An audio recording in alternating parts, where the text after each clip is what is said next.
Well, it's that time of year to come together and share what we're thankful for, and boy am I thankful for Pokemon, especially Pokemon that you can eat. If you've been around for a while, you'll know that this is an annual tradition, or at least annual as long as we get new Pokédex entries. Because yeah, every new Pokemon game brings some new Pokédex entries that give us a little hint of the lore, so I was really excited for Pokemon Legends ZA to bring us a new cuisine. However, it turns out that every single Pokédex entry aside from the Mega Evolutions was actually recycled from an older game. So yeah, unfortunately it doesn't seem like we have much on the menu. Sure, there are some Pokemon in this game that we know from the older ones can be eaten to some degree, just like the ever-reliable Slowpoke, as well as Clauncher and Clawitzer, Pokemon that debuted in the Kalos region. But like I said, there isn't really anything here, and I've already talked about those Pokemon like, oh gosh, back in my Generation 7 video. The really interesting one that I never brought up is Swirlix, a Pokemon very obviously based on cotton candy, though the evolution line isn't actually made of food itself, but in the case of Swirlix we find out that it actually creates threads that are as sweet and sticky as cotton candy. Not exactly confirmed to be cotton candy itself, anyone would be able to find out that the threads are sticky, but to know that they're sweet also, that means somebody must have had to eaten some,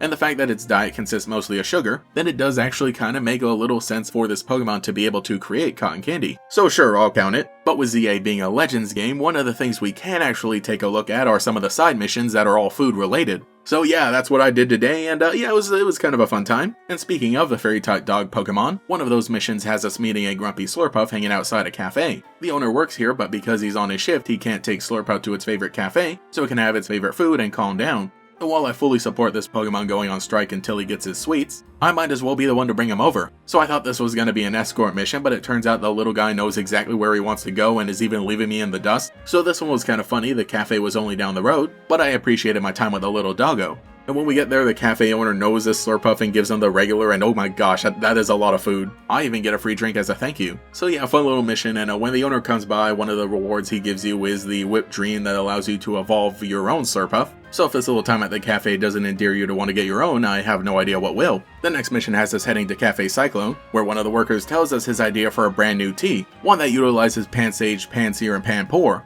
Don't worry, they're not making tea out of the monkeys, well, not exactly. It turns out that Pansage's leaves can relieve fatigue, Pansear can obviously get hot, and the water that comes from a Panpour is packed with nutrients. So he wants us to bring all three of the elemental monkeys to him. And they're easy enough to catch, you don't even need to head inside a wild area, because you can find them hanging out in the trees outside. I think this is really cool. I love all the little Pokemon that are just hanging around and are really completely docile, and will barely put up a fight if you try to catch them. So it doesn't take long, and I've got all three of the monkeys, and it's time to make some tea. The crazy thing is, I actually took a look at the Pokédex entries, and this guy is completely right. This was established lore that just nobody talked about. Sure, in the case of Pansage, it doesn't necessarily say that you can eat the leaves, but it's implied that somebody has, or at least some other Pokemon have. The Panpour one is really crazy. Could you imagine drinking water out of a monkey? Anyway, we actually make the tea, and he gives it a name, that being Pantrio, which is this like one of the first times we've gotten a canonical name for a group of Pokemon like this? Sure, I know the name doesn't really work when you evolve them into the Simi-Trio, but hey, maybe that name could also stick as well. The Pantrio and the Simi-Trio, it's a lot quicker to say that than the Elemental Monkeys, so hey, maybe the name will stick. I do really love that these are Pokemon that were originally used by restaurant owners in black and white, so if anything, this is really a full circle moment.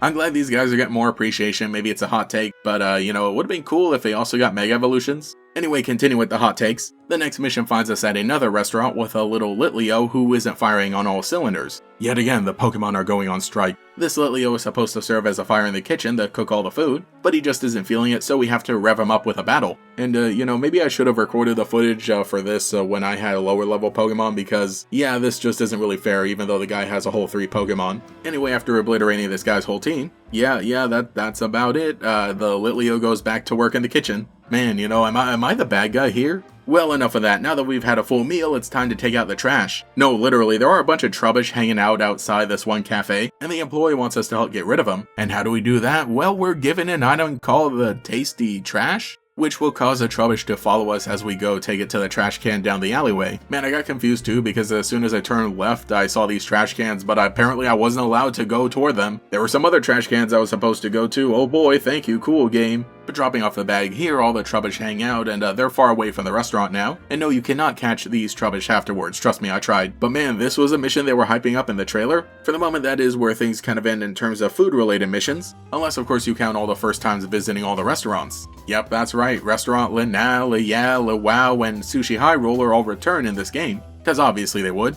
Though the format is a bit different, there's a big old battle stadium in the middle of the restaurant, but for the most part you still go through a gauntlet of trainers that increases in difficulty. So hopefully it'll be a fun way to gain some levels and maybe if you have the money boosting items, gain some money as well, just like in the old days of X and Y. But man, these battles are kind of grueling just with the battle system in this game. I really definitely need to get my Pokemon ship shape in order to take them down. But I do love a little triple battles, well, not necessarily a triple battle, more like Year 1 Pokemon vs 3, that they do in the Sushi High Roller restaurant. Though I will say, unfortunately, you don't get to eat food in the same way you did in the old games, because that one I really did like more. Canonically, you were sitting down at a restaurant and being served food, but just that every waiter or waitress that came and served you food would also want to battle you. This time around, you don't even get the food, it's straight to the battles, and it's not even the waiters and waitresses, they're just other trainers. While definitely a big improvement of the restaurants that we saw in Paldea, because that is just sort of a thing in Pokemon, restaurants are meant to be places to do repeatable battles, but unfortunately I will have to say this is a downgrade. Dude, where's my Slowpoke tail? Anyway, that's all for this video. Definitely very different and not what I would normally do. Again, I really do wish that we had some brand new Pokedex entries, but just to be back in Lumio City where we have all this food related stuff going on, I'm really happy. I will say that yes, at all the cafes you can definitely get some drinks, and while it is really fun to be able to sit down and spend time with your own Pokemon, especially taking pictures, it just isn't the same if there isn't a Slowpoke tail. So let me know which of these missions was your favorite, which restaurant is your favorite, and which Pokemon you think looks the most delicious. And whatever you do, do not answer Vanilla, 'cause that thing is gonna freeze you.